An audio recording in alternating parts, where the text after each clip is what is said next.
Welcome to my channel KD maths. Dear students, कुछ student की requirement थी कि सर आप 11th एंड 12th क्लास का भी मैथ करा दीजिए। तो आज मैं आपका 11th क्लास का मैथ स्टार्ट कर रहा हूँ, ठीक है ना। तो ऐसे ही मैं आपका क्या करूँगा, 12th क्लास का मैथ भी स्टार्ट करूँगा, ठीक है ना। तो कराएंगे आपको ऐसे ही। उसके बाद अच्छा, इसमें आपको एक इम्पोर्टेंट बात ध्यान रखनी है, क्योंकि जो मैं आपको मैथ्स कराऊंगा ये आपका CBSE, NCERT, UP boards and all boards all India के लिए अवेलेबल है, ठीक है ना। तो इसके लिए आपको क्या करना कि कुछ बातों का ध्यान रखना है। जैसे कुछ आपको यूपी बोर्ड्स के जो हिंदी मीडियम के बच्चे जो होंगे आपके, ठीक है ना, उनको थोड़ी प्रॉब्लम हो सकती है। ऐसे इंग्लिश मीडियम के बच्चे हैं, उनको थोड़ी प्रॉब्लम हो सकती है। तो मैं आपको क्या कहूँगा, ये बाइलिंगुअल पढ़ाऊंगा आपको, हिंदी एंड इंग्लिश दोनों में, ठीक है ना। तो इससे क्या फ़ायदा होगा कि इससे जो हिंदी मीडियम के बच्चे हैं उनको इंग्लिश के वर्ड सीखने को मिलेंगे मैथ्स के लिए, ठीक है। ऐसे इंग्लिश वाले बच्चों को हिंदी के वर्ड्स मिलेंगे सीखने के लिए।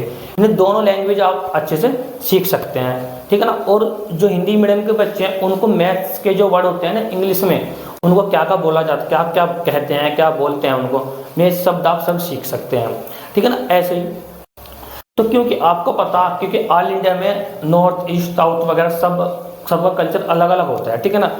तो इसका मतलब कि मैं आपको बाइलिंगुअल पढ़ाने से ये बेनिफिट होगा कि आपको जितने भी स्टूडेंट्स हैं ऑल इंडिया के अच्छे से क्या करेंगे, इसको अच्छे से क्या करेंगे, सीख पाएंगे। क्योंकि कुछ बच्चे क्या करेंगे, इंग्लिश में सीख पाएंगे, कुछ बच्चे क्या करेंगे, हिंदी में सीख पाएंगे। तो इसलिए मैं क्या करूँगा, दोनों लैंग्वेज को क्या करूँगा, आपको कॉम्बिनेशन करके पढ़ाऊंगा, नहीं बाइलिंगुअल पढ़ाऊंगा, ठीक है ना। तो और हमारा जो बुक्स आपकी है, जो आपकी बुक्स स्टार्टिंग होगी, एनसीईआरटी वाली बुक्स स्टार्ट होगी आपकी। कौन से? एनसीईआरटी की बुक्स। तो जो आपकी बुक्स होगी, तो इस बुक्स में सबसे पहला जो आपका टॉपिक है सेट थ्योरी, उसके हिंदी में इसको बोलते हैं इंग्लिश में सेट थ्योरी, और हिंदी में क्या बोलते हैं, समुच्चय सिद्धांत। तो आइए देखते हैं क्या होता है आपका ये फर्स्ट टॉपिक आपका सेट, ठीक है ना। सेट, इसमें सेट थ्योरी पढ़ेंगे हम। सेट थ्योरी के बाद फिर टाइप ऑफ सेट पढ़ेंगे, नेक्स्ट ऐसे धीरे धीरे पढ़ते जाएंगे इसको। तो आज हम टॉपिक स्टार्ट करें आपका सेट, उसके बाद मैं आपको कराऊंगा नोटेशन, ठीक है। इसको बोलते हैं सिंबल भी बोल सकते हैं आप, ठीक है ना। हिंदी में बोल सकते हैं, संकेत बोल सकते हैं। तो बात करते हैं इसकी सेट की। तो व्हाट इज सेट?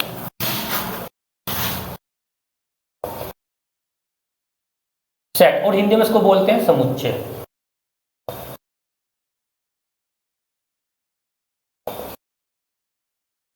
समुच्चय। तो जो सेट होएगा, set is a collection, so set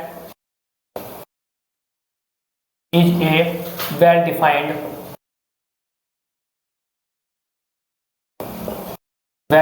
collection. That is a well-defined collection of objects. तो देखो एक ये वर्ड आ रहा, well defined collection. Well defined collection का मतलब क्या होता है, यानी इसका मीनिंग क्या होगा आपके पास? इसका मीनिंग होगा सुपरिभाषित।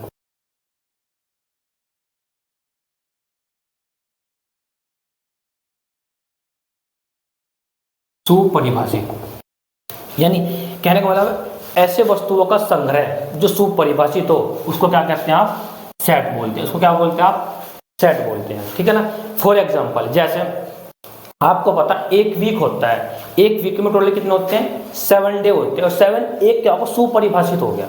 जैसे उनका टोटल नाम क्या होगा आपके पास सुपरिभाषित के लिए? जैसे आपका संडे, मंडे, ठीक है भाई, संडे, मंडे, ट्यूसडे, थर्सडे, आपका फिर क्या होगा, Thursday, Friday, Thursday, Wednesday, Thursday, Friday and Saturday. तो ये एक तरीके से क्या होगा आपके पास, मतलब सुपरिभाषित होगा। जैसे हमारे पास संडे, मंडे, देखो यहाँ देखना पहले, सुपरिभाषित का मतलब होता है सुपरिभाषित होना चाहिए, सुपरिभाषित। ये संडे हो गया आपका, मंडे हो गया, फिर ट्यूसडे, वेडनेसडे, थर्सडे, फ्राइडे, फिर आपका सैटरडे। यानी देखो ये टोटल कितने डे हो जाएगा, टोटल कितने होगा? 7 डे होगा। यानी जो हमारे पास टोटल ये है, ये क्या आपके पास एक सुपरिभाषित होगा। सुपरिभाषित होगा, वेल डिफाइंड एक कलेक्शन होगा, यानी एक समूह होगा, एक संग्रह हो गया। उसको क्या बोलेंगे आप? सेट बोलेंगे। उसको क्या बोलेंगे? उसको सेट बोलेंगे। अच्छा, ये सुपरिभाषित तो होगा, तो ऐसा भी होगा कि सुपरिभाषित ना हो।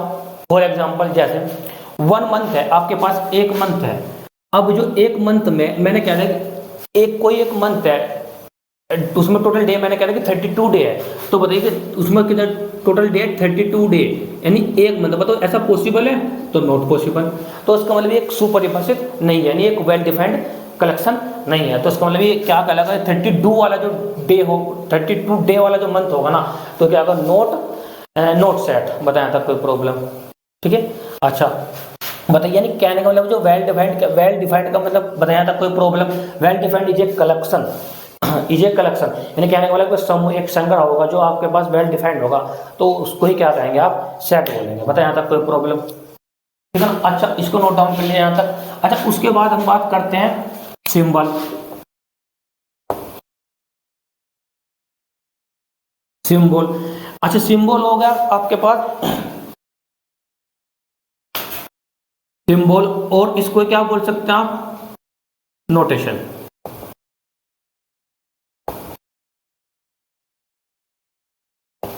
नोटेशन, बात करें सिंबल एंड नोटेशन के लिए।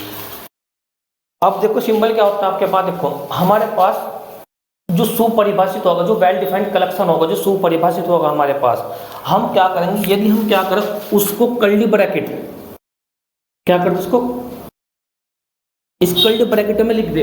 कर्ली ब्रैकेट में लिखने के वजह से मैं लिख दिया संडे, और साथ में कोमा लगा दी जाए, फिर मैं लिख दिया मंडे, फिर मैं लिख दिया ट्यूसडे, फिर मैं लिख दिया वेडनेसडे, फिर थर्सडे, फिर आपका लिख दिया मैंने ऐसे ही फ्राइडे, फिर ऐसे क्या लिखा मैंने आपका सैटरडे। ठीक है ना। फिर लिख दिया मैंने सिर्फ सैटरडे। अब ध्यान देना, देखो मैंने क्या किया कि इस कर्ली ब्रैकेट में लिख दिया, इसको बोलते हैं हिंदी में धनु कोष्टक, इंग्लिश में क्या बोलते हैं, कर्ली ब्रैकेट, या और का भी जगह बोलते हैं ना मसला ब्रैकेट भी बोलते हैं। तो ध्यान देना क्या बोलेंगे इसको, कर्ली ब्रैकेट संडे, यानी आपने क्या किया कि इनको जितने सुपरिभाषित हैं इनको इसके इस ब्रैकेट में लिख दिया, उसके बाद बीच में कोमा लगा दिया, कोमा लगाने का यानी अल्पविराम बोलते हैं, कोमा लगा दिया आपने, इसको ऐसे लिख दिया। अब ये जो है, ये जो सिंबल है, ये जो है, ये जो सिंबल है, इसको क्या बोलते हैं, सिंबल ऑफ नोटेशन। क्या बोलते हैं इसको, सिंबल ऑफ नोटेशन। बताया तक कोई प्रॉब्लम?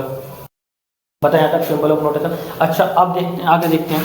अच्छा एक बात ध्यान रखना, जैसे अब ये है, अब मैंने ये आपके पास एक ये ध्यान रखना, जो आपके पास सिंबल ऑफ नोटेशन की बात करेंगे, जब भी आपके पास कोई भी सेट होगा, कोई भी सेट, हमेशा उसे किसे डिनोट करेंगे, कैपिटल लेटर्स। किसे डिनोट करेंगे, कैपिटल से। मैं इसको डिनोट कर दिया किस तक, ए से, कैपिटल लेटर से। यानी जो आपके पास जो जितने भी सेट हो, जो जितने भी सुपरिभाषित कलेक्शन होंगे, अगर आपने उसको इस कर्ली ब्रैकेट के अंदर लिख दिया कि कोमा के साथ में, जो आपके पास जो सेट बनाना, उस सेट को क्या बोल लेंगे आप, सॉरी इसको क्या बोल लेंगे आप, सेट बोल लेंगे। और इस सिंबल को क्या बोल लेंगे, इसको कर्ली ब्रैकेट क्या बोल लेंगे आप, सिंबल बोलेंगे।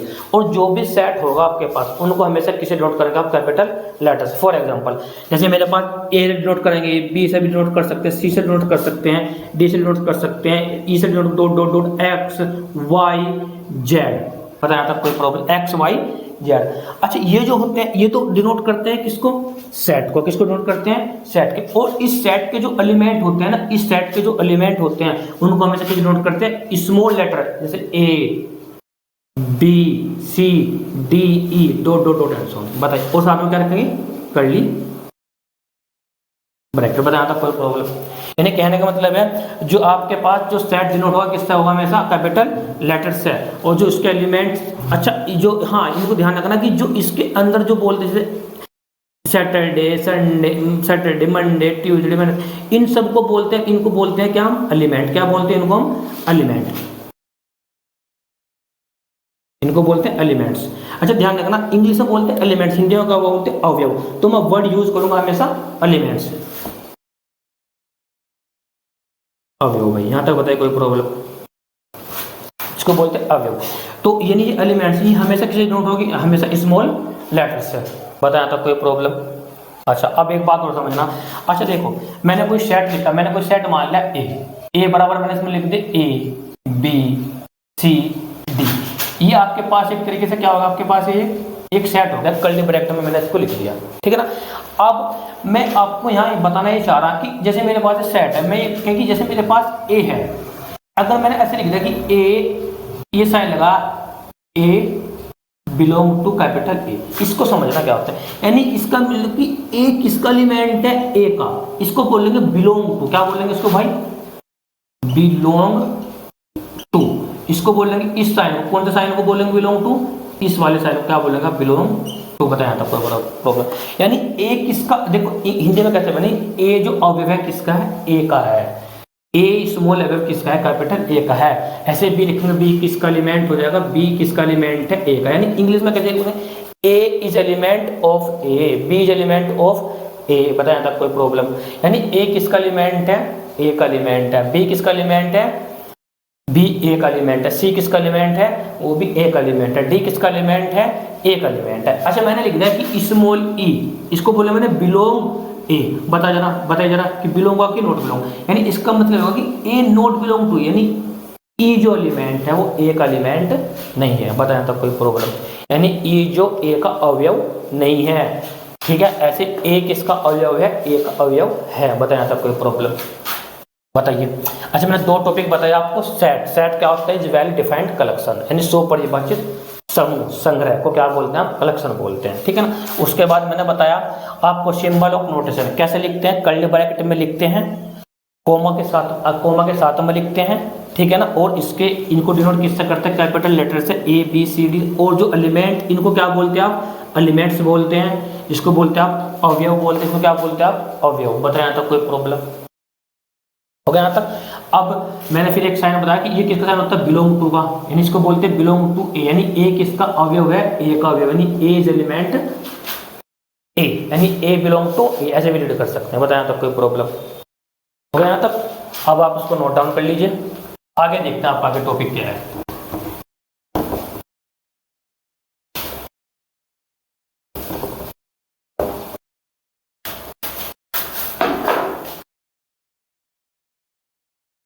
देखो टॉपिक है आपका, अगला टॉपिक है representation.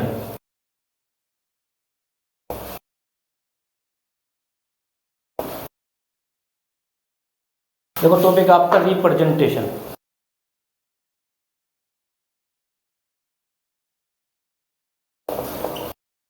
Representation of set, Hindi बोलते हैं समुच्चय निरूपण।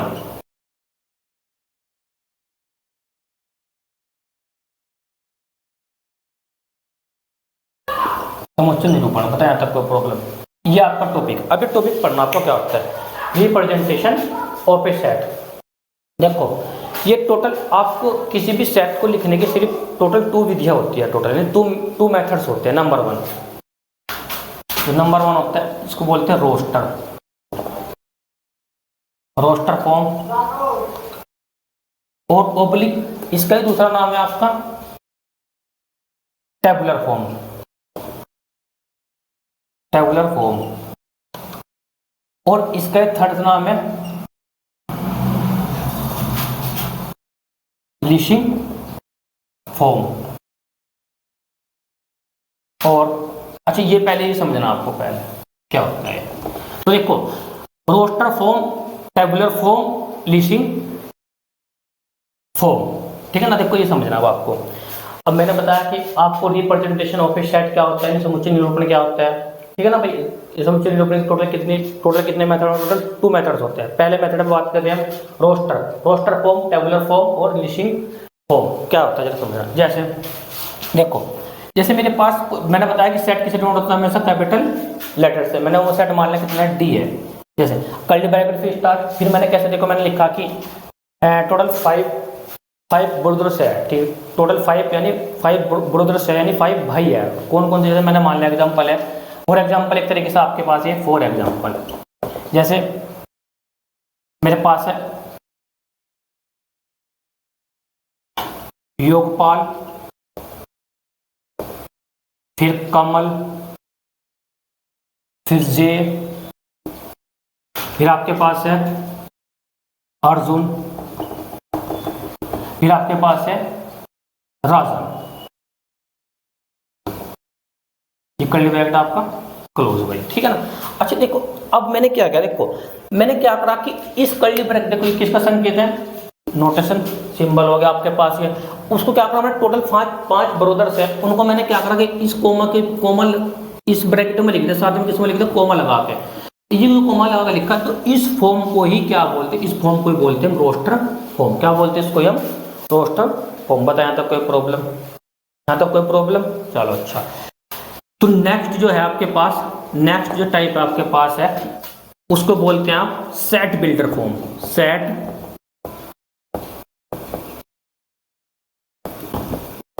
देखना, सेट बिल्डर, हाँ set builder, set builder form, set builder form. अब इसका ही दूसरा नाम है रूल, रूल फॉर्म। देखो set builder form, rule form क्या होता है, देखो यानी हमारे देखो नाम से लगा रूल फॉर्म है सेट बिल्डर फॉर्म, यानी कोई भी आपके पास कोई भी सेट होगा, जैसे मेरे पास कोई सेट है ए, इस सेट को मैं क्या करूंगा, इस फॉर्म में लिख दूंगा एक्स इज दैट कितना पी एक्स, यानी पी एक, पी क्या होगा आपके पास, पी आपके पास क्या होगा, एक गुण होगा, यानी एक प्रॉपर्टी होगी पी, यानी पी को क्या कहते हैं, पी भारत के नागरिक, ठीक है नहीं, यानी कहने का मतलब है नहीं आपने इस फॉर्म में लिख दिया तो वो जो क्या कहलाएगा, सेट बिल्डर फॉर्म कहलाएगा। फॉर एग्जांपल जैसे मैंने एक सेट लिखा ए, एक्स इज दैट एक्स, देखो जो एक्स है मैंने लिख दिया कि एक्स भारत के नागरिक,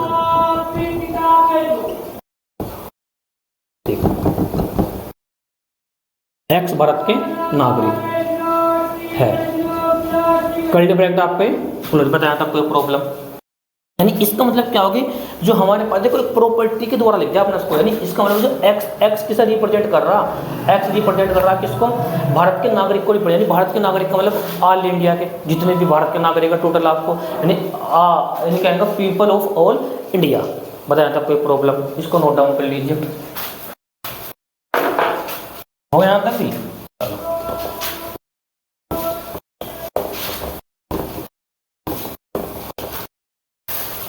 अच्छा अब जरा ध्यान देना, अब जो एक बात मैंने दो फॉर्म बताई आपको, एक तो बताई मैंने आपको रोस्टर फॉर्म, एक बताई मैंने आपको रूल फॉर्म या सेट बिल्डर फॉर्म, दोनों फॉर्म एक ही होती है।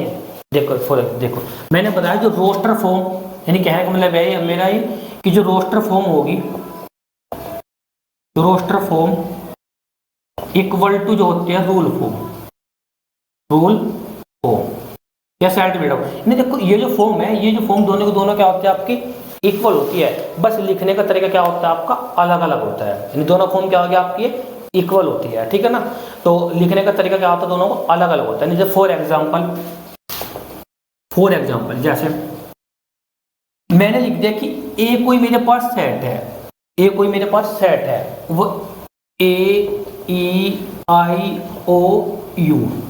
अब आप इनको जानते क्या होते हैं, ये होते हैं इंग्लिश के वोवेल्स होते हैं, क्या होते हैं इंग्लिश में वोवेल्स बोलते हैं, यानी ये किसका सेट है, set of vowels of English, यानी ये कौन सी फॉर्म है, ये फॉर्म कौन सी है, रोस्टर फॉर्म, कौन सी फॉर्म है, रोस्टर फॉर्म, बताया था कोई प्रॉब्लम, रोस्टर फॉर्म। अगर मैं इसको ऐसे लिख देता हूँ देखो कि A X is that X is vowels of X is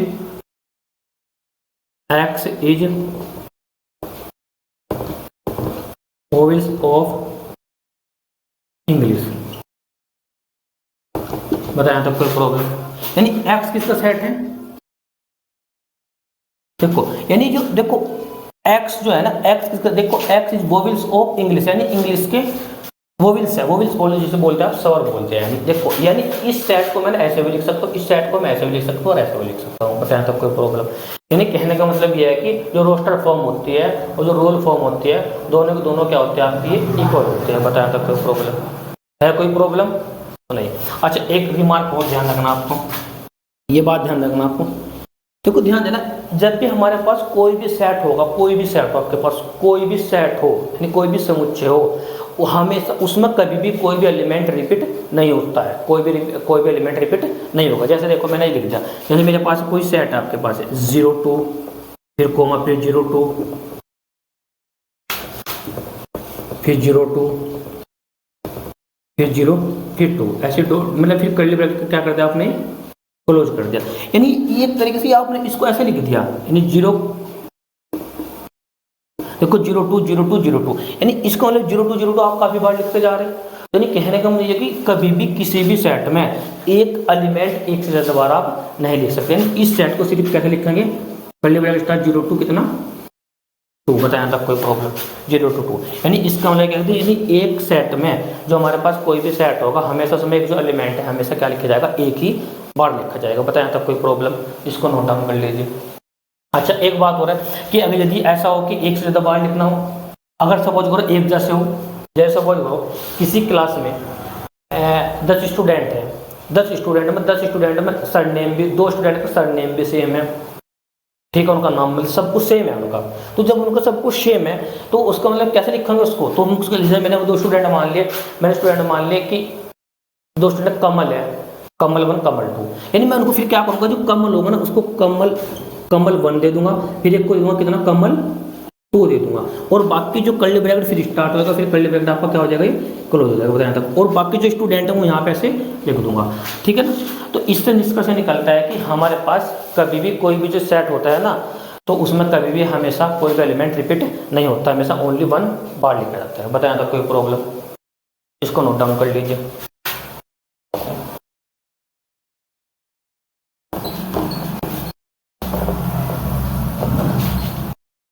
अच्छा अब बात करते हैं ऑर्डर ऑफ ए सेट। देखो टॉपिक है आपका ऑर्डर ऑफ ए सेट।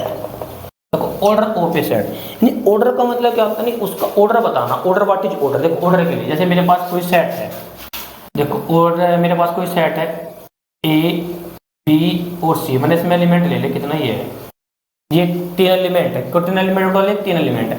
अच्छा ध्यान देना ए बी सी 3 एलिमेंट है, तो यानी जितने भी एलिमेंट होंगे इसमें, तो जैसे सपोज करो मैंने ए मान लिया, ये कोई सेट है, तो जो उसका जो ऑर्डर होगा, किसका ऑर्डर ए का, वो इक्वल टू कितना होगा 3, ऑर्डर कितना होगा आपकी इक्वल टू कितना 3, बताया तो कोई प्रॉब्लम। यानी किसी समूह में जो हमारे पास की कोटि होगी, इसका जो ऑर्डर होगा वो हमेशा कितना होगा आपके पास 3 होगा, बताया तो कोई प्रॉब्लम, ठीक है। अच्छा एक बात ध्यान देना, ऐसे भी लिख सकते हैं इसको बी सी ए, फिर क्लोज, ऐसे भी लिख सकते हैं इसको सी ए बी, आपकी इच्छा आप कैसे भी लिख सकते हो, यानी इसके क्रम पर कोई फर्क नहीं पड़ता, ऑर्डर क्या रहेगा आपका हमेशा सेम रहेगा, बताया तो कोई प्रॉब्लम, ऑर्डर के लिए हो गया यहाँ तक। चलो अच्छा इसको नोट डाउन कर लीजिए, हो गया। अच्छा मैं आपको कुछ एग्जांपल बताता हूँ, आपको 2-4 एग्जांपल आपके, जैसे आपकी बुक्स का एग्जांपल है,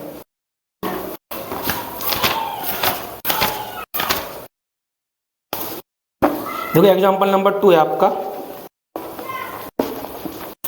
देखो हमारे पास जो एग्जांपल नंबर 2 है हमारे पास। अब जो एग्जांपल दे रखा है आपको दे रखा कि a इक्वल टू है हमारे पास X that X square less than कितना 40।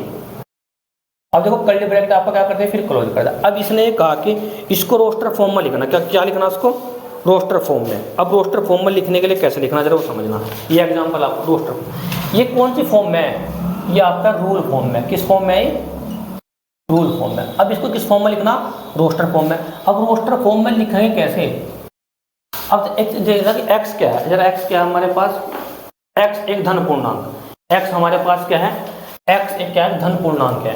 तो जब x धन पूर्णांक है इसके स्थान पर रखो 1 2 3, तो 1 रखेंगे कितना आएगा, देखो रखो 1 रखो तो 1 रखेंगे कितना आएगा 1, 2 रखो 4, 3 रखो 9, 5 रखो कितना आएगा 20, 3 4 रखो पहले 4 कितना 60, फिर 5 25, फिर 6 रखो 36, 7 देखो 7 क्या हो जाएगा हमारे पास 7 कितना हो जाएगा 49। और कहता है कि एक्स स्क्वायर लेस देन, क्या बोलता है कि एक्स स्क्वायर प्रॉपर्टी का एक्स स्क्वायर लेस देन कितना 40, यानी इसका मतलब कितने एलिमेंट होंगे टोटल हमारे पास, ये आपके पास क्या कहलाएगा, ये आपका हो जाएगा कर्ली ब्रैकेट क्लोज। यही क्या कहलाता है, ये क्या कहलाता है आपकी रोस्टर फॉर्म, बताया था। ये क्या कहलाता है आपकी रोस्टर फॉर्म, बताया था कोई प्रॉब्लम।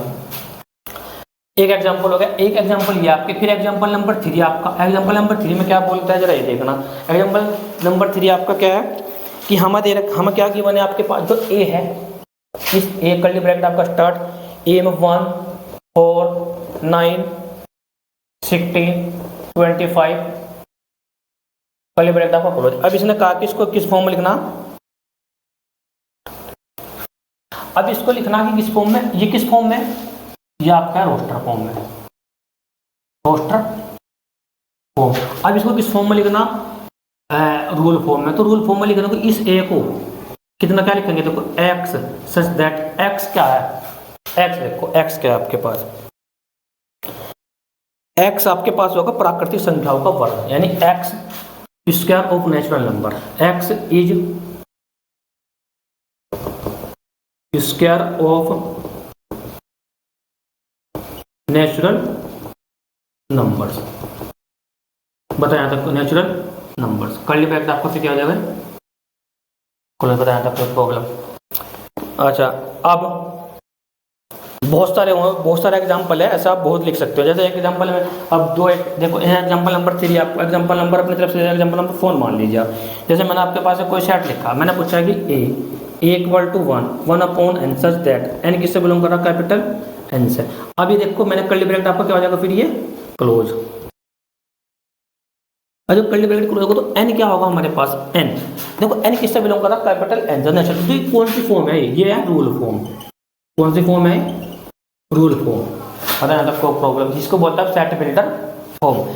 अच्छा, अब इसको मैं ऐसे भी लिख सकता हूँ, देखो कर्ली ब्रैकेट से 1/1, 1/2, 1/3 dot dot dot and so on. तो कर्ली ब्रैकेट आप क्या कर देंगे, फिर ये आपको क्लोज कर दो। ये कौन सी फॉर्म होगा, ये हो गया आपका देखो रोस्टर फॉर्म में, क्या होगा, क्या होगा आपका रोस्टर फॉर्म। बताया यहाँ तक कोई प्रॉब्लम, ठीक है। फॉर एग्जाम्पल नंबर 5 है, मैं एक सेट लेते ए, ये मैंने -1 की power n curly bracket close such that n belong to फिर कितना। अच्छा, इसको ध्यान रखना, इसको क्या बोलते हैं, सच दैट बिलोंग टू कितना, कैपिटल एन। अच्छा, एक बात ध्यान रखना, जैसे मैंने लिखा एक तो ये वाला ये पॉइंट इसको बोलते हैं सच दैट, क्या बोलते हैं इसको, सच दैट। या आपके पास ये हो, इसको भी क्या बोलते हैं, सच दैट। ये आप पढ़ोगे आगे तो ध्यान रखना इसके लिए, ठीक है ना। तो बताया था कोई प्रॉब्लम। अब इसको ये कौन सी फॉर्म है, तो ये आपकी फॉर्म है, कौन सी फॉर्म है, ये आपकी रूल फॉर्म है। कौन सी फॉर्म है, रूल फॉर्म। अच्छा, अब मैं इसको ऐसे लिखता हूँ, अगर मैं इसको ऐसे लिख दूँ तो इस ए, तो ए इस फॉर्म में लिखा जाएगा, बताइए कि -1 फिर कितना। अच्छा देखो, तो 1 पुट करेंगे तो -1, 2 पुट करेंगे तो फिर +1, ऐसे पुट करते जाएंगे तो -1 +1 +1 +1। मैंने बताया कि कभी भी किसी भी सेट में कोई भी एलिमेंट रिपीट नहीं होता, तो आपके पास क्या लिखेंगे, उसको टोटल आप +1, यानी कुल मिलाकर आपके पास ये बनेगा आपके पास, ठीक है ना। ये कौन सी फॉर्म है, ये आपकी कौन सी फॉर्म है, ये आपकी कौन सी फॉर्म है, रोस्टर फॉर्म। इसको क्या बोलते हैं आप, रोस्टर। तुम बताया था कोई प्रॉब्लम, इसको नोट डाउन कर लीजिए, हो गया। अब नेक्स्ट कितना हो गया, एग्जाम्पल 5, एग्जाम्पल 6 देखना आप।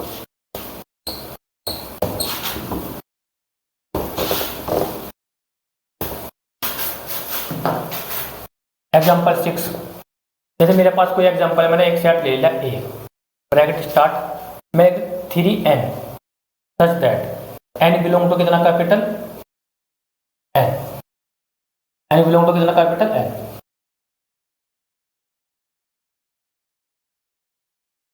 ये कर्ली ब्रैकेट आपको क्या हो जाएगा, क्लोज ब्रैकेट,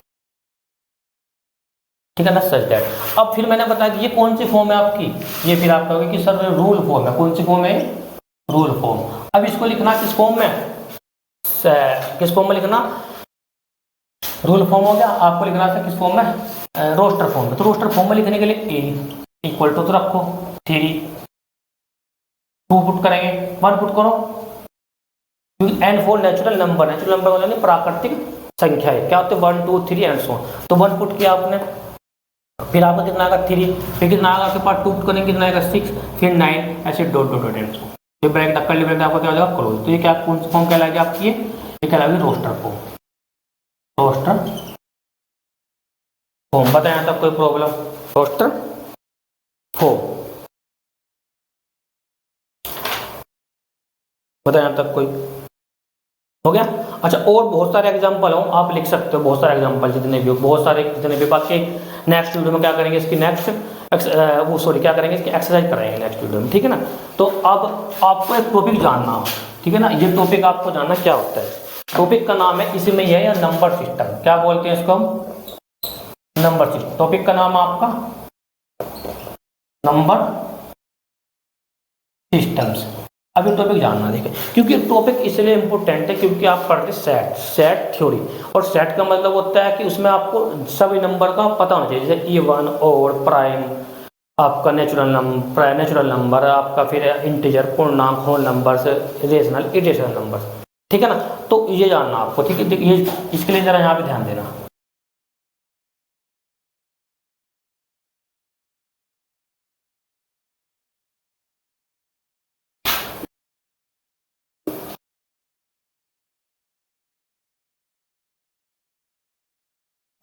देखो, सबसे पहले होता है एन।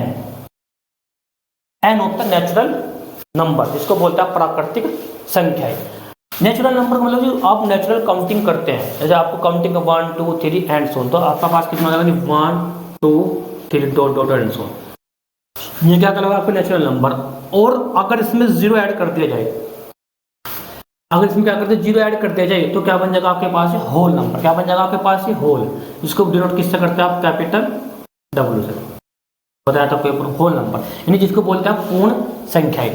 अगर इसमें साथ में कितना हो जाएगा, अगर इसमें ये देखो 1 2 3 भी आ गया इसके अंदर, और जीरो भी आ गया, और अगर इसमें कितना कर दे, -1 plus sorry -1 -2 -3 dot dot and so on, यानी इसका मतलब यानी अगर हम 1 2 3 है, अब निगेटिव नंबर भी ऐड कर दे, -1 -2 -3, तो इनको बोलते हैं आई।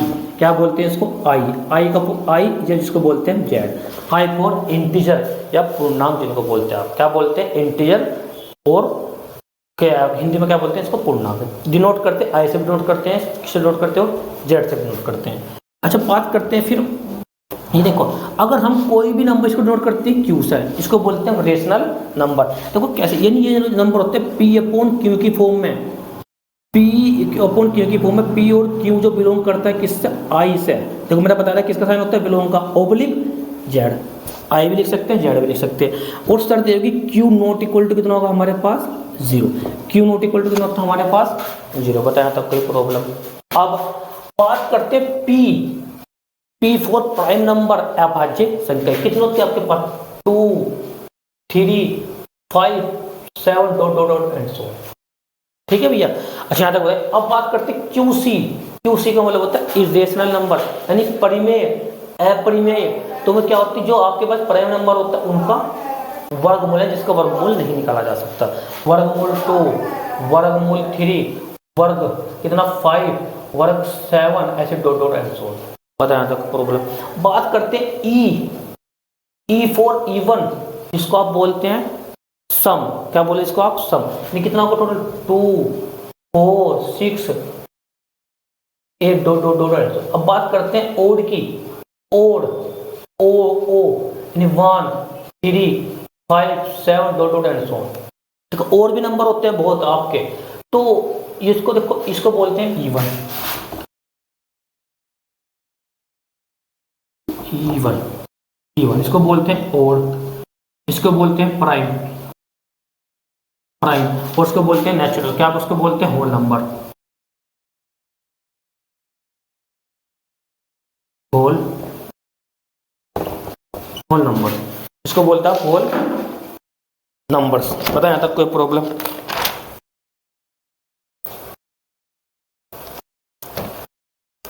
Whole numbers. उसके बाद होते हैं आपके नेचुरल, ये कि इसको क्या बोलते हैं, नेचुरल नंबर, नेचुरल नंबर। उसके बाद आपके होता है इंटीजर, इंटीजर्स। उसके बाद होता है rational number, rational rational number. उसके बाद होता है प्राइम। उसके बाद होता है इरेशनल नंबर, इरेशनल